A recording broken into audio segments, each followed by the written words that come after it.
And I had somebody like James Brown to come on here.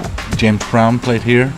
Yeah, all of them in here, James Brown, but you got, you see Elvis Presley. Meet Palle Bo, a digital nomad from Denmark on an epic journey around the world.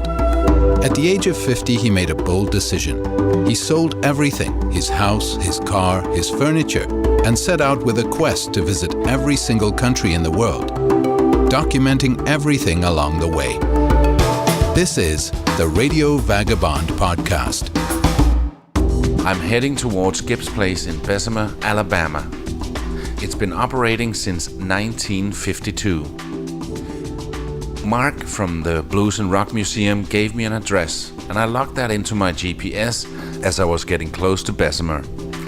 And I honestly thought that there was some kind of mistake as I was entering this small city. I was driving up a hill in a residential area, and up on the corner, my GPS said, "You have now reached your destination." I stopped the car and got out, and I still couldn't believe it. It did not look like a music venue. The first thing that gives it away is a green portable toilet. I see a lot of garden furniture, a lot of small tables, all different, none of them looking alike, and a lot of plastic chairs.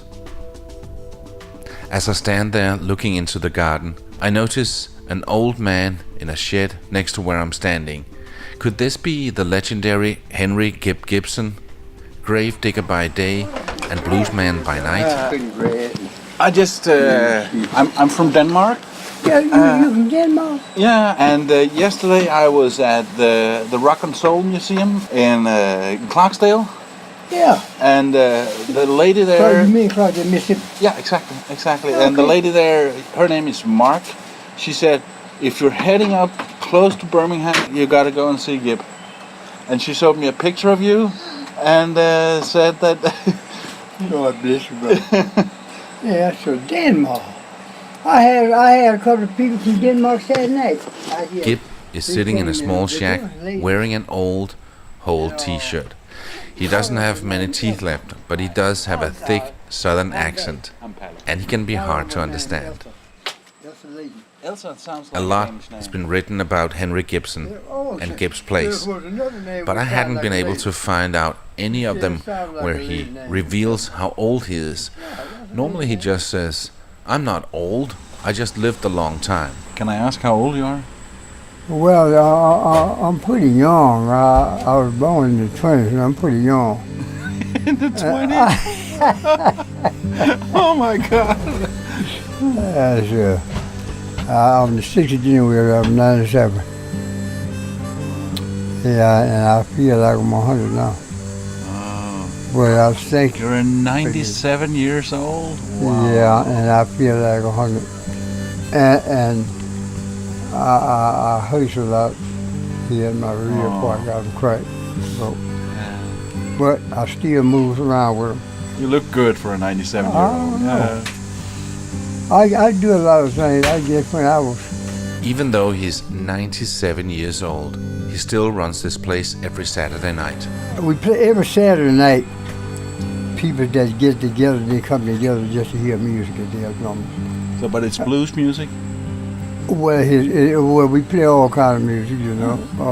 He always play some little rock, a little country western. And Gib still goes on stage from time to time himself. I play a little harmonica, I play a little keyboard, and I play a guitar. Yeah. I'm not a guitarist, but I play the guitar. Do you still play once in a while? Well, yeah, I play on Saturday night, and we'd be out here. Ah. In the evening time like it is now, we'd be out here about. In the back of the garden there's a tin-roofed garage.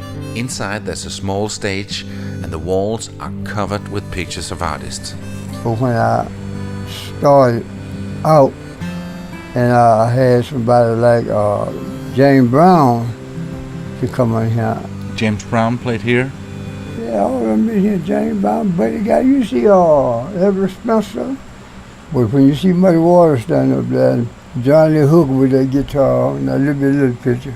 And Jimmy Reed over on the wall.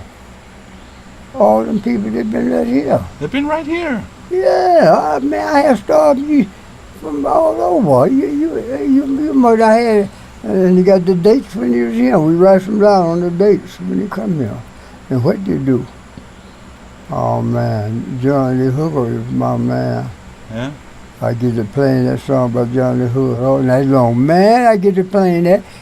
When my eyes were wide quickly, oh, she put me down. Oh, man, I'm telling you the truth.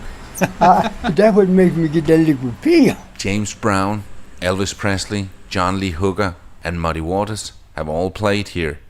So has Keith Richards, Jimmy Page, Robert Plant, and many others. They've all played here at Gibbs Place. And Chuck Berry once gave Gibb a guitar. I've been here 64 years. Yeah. That's a legendary thing then. I have had a lot of people to come here though. Yeah. And still a lot of people show up every Saturday night. As Gibb says, you can't get in. You can't get in. Wow. All the way up about 3 blocks. Wow. You can't get in. And Saturday I'll be here playing and play to be in there. I keep me up to half a night. Oh. Anyway, every night we have people coming in. Yeah. You have the energy for that? Well, they be bringing stuff in here and with the energy and the liquid pill, that's it.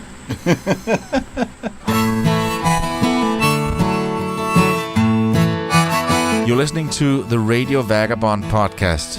Before we continue, I'd like to remind you that I would be so thrilled if you shared it on Facebook or Twitter. And now, back to the show.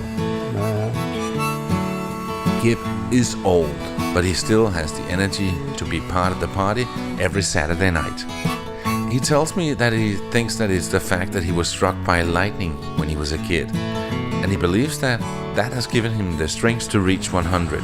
Now, 10 years old, I got struck by lightning and burnt my hair off. And I believe it gave me the strength to reach 100. Yeah. I believe that. The blues fans show up bringing their own booze. This is to keep Gibb on the right side of the law. I can't run a business, he says, but nobody can stop you from having a party in your own backyard. There's no cover charge, but he does ask for donations so the bands can be paid. Still, the authorities have tried to shut him down many times. And you might have seen it on news that they come in and tried to shut me down about 5 or 6 years ago. The last time they shut him down was 4th of May 2013. We got police department out here telling the man that he's got to shut down, so y'all get behind it, and we're gonna do what we got to do. So y'all be with us. We'll not be putting some mall down here for Anthony Underwood like the city wants him to do. This was a clip from a PBS documentary about Gibbs Place. I'll put a link to it on theradiovagabond.com. You should watch it. Here are some of the reactions from the people of Bessemer, also from the documentary. Well, I feel like he should have been left alone.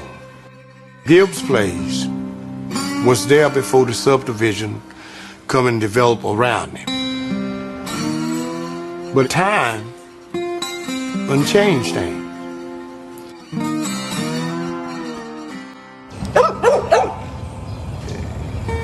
I hate to see an institution like Gibbs just sort of be made to go away.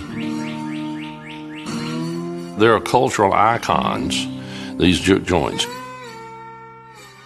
When they're gone, they're always gone. They're not coming back. When these men are gone, their places will be gone, or they just won't be what they were. It's as much a reflection of the owner's personality as it is the musicians and the music that's played there. That will go away. It will not be here in a few years. When the dust of man comes, to the dust he shall return.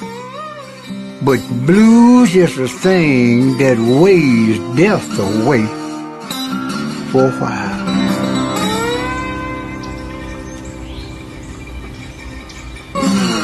Gib is a local hero, and the people of Bessemer want him to stay. And so does the city in some ways. Just not in a backyard in a residential neighborhood with neighbors. So they suggested that he moved it to the mall in the city. Gib even went to see one of the places that could be the new Gib's place. But it would just not be the same. And Gib didn't want to go down without a fight. At a hearing in Bessemer City Hall, he showed up with supporters, both from the city and from all over the world.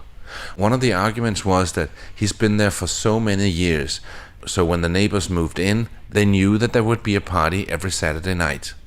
In the meeting, Gib took the microphone himself and said that he wouldn't move into the mall. He said that he wanted to stay, and now it was up to them to make a decision. Thank you for allowing me to speak. My name is Gibson, and known as Henry, known as Juke Joint. But what I want to stand and ask before everyone in here, the council is making a great mistake. I'm not intended to move to the mall, that's what I'm saying, and I'm not intended to move nowhere. I'm going to do as I am doing, and we're going to overcome this. And so you can take it from there and do what you want. In the weeks after, Gib got even more support from all over the world, and the city decided that they should find a way to keep it. So they made a deal. Gib's place stopped selling food, they improved the electrical system so there wouldn't be a spark that started a fire, they created parking places, and they did some other improvements. And now Gib's place is back every Saturday night. Give it up for Mr. Gib one more time. Give it up for him. We're here at Gib's place. This is his place, y'all. We're all guests at Mr. Gib's place. As Gib told me, as I was about to leave, he just wants people to come together. No matter what color they are, it's still blues. And I just want people to come together, that's all. And that's what they're doing. No black, no white, just blues.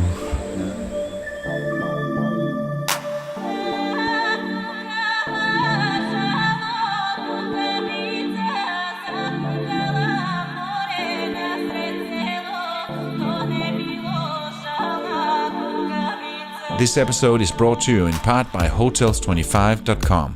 It's a website that helps you find the best prices on hotels around the world. Hotels25.com, it's best price guaranteed. As I mentioned in the beginning, here in Alabama, I'm staying at 2 different hotels because my couchsurfing host stood me up. So I went on Hotels25 and found 2 budget hotels. The first one was Motel 6 in Tuscaloosa, and the second one was Days Inn in Birmingham. And one of the things that I was looking forward to was getting online. Go right up these stairs. Okay, and the Wi-Fi code is up there. The Wi-Fi code is $3.26 with tax. You gotta pay for it. It ain't free. It said so when I booked it. It ain't free. It ain't free. You taxi driver? No. Oh, okay. Taxi driver on me, man. At Motel 6, the lady gave me a password. That's your Wi-Fi code. If you have any problems with your Wi-Fi, call this number right here. They'll walk you through it. Okay, thank you so much. And also a phone number, and said if you have any problems getting online, just call this number. And I did. I could not make the password work, so I called the number and was on hold for around 35 minutes. Then I thought something must be wrong, so I hung up and called back again and was on hold for 25 minutes. Finally, a guy answered, and when I gave him the password, he said, "Are you sure this is the right password? I don't see it anywhere." So I went back to the woman, and she found out that she gave me a wrong password. So the first half was right, but then the second half was a part of the password after me. But I managed to do it. The second hotel, they said you can just log on, it's open and you don't need a password. So I thought, oh, this is this is great. And I tried to log on for 2 hours. And when I went to the reception, he said, "Oh, let me reboot the router and try again." So I tried again for another hour. And then I went down there again. The guy behind the counter said, "Let me come to your room and try to log on up there." So he managed to do some magic and I was finally online, but only on my computer. I never managed to get online on my phone. So this morning I went to a McDonald's and bought a cup of coffee in order to use their Wi-Fi. You see, I needed to download the offline version of Google Maps for the area that I'm driving in today. And I did, and I'm now off to my next stop, which is going to be Chattanooga. And I'm so looking forward to that. If you like this podcast, please subscribe in iTunes or the podcast app on your smartphone. You can see pictures, watch videos, and read much more on theradiovagabond.com. Pale can be reached for interviews and public speaking gigs on mail at theradiovagabond.com. My name is Pale Bo, and I gotta keep moving. See ya.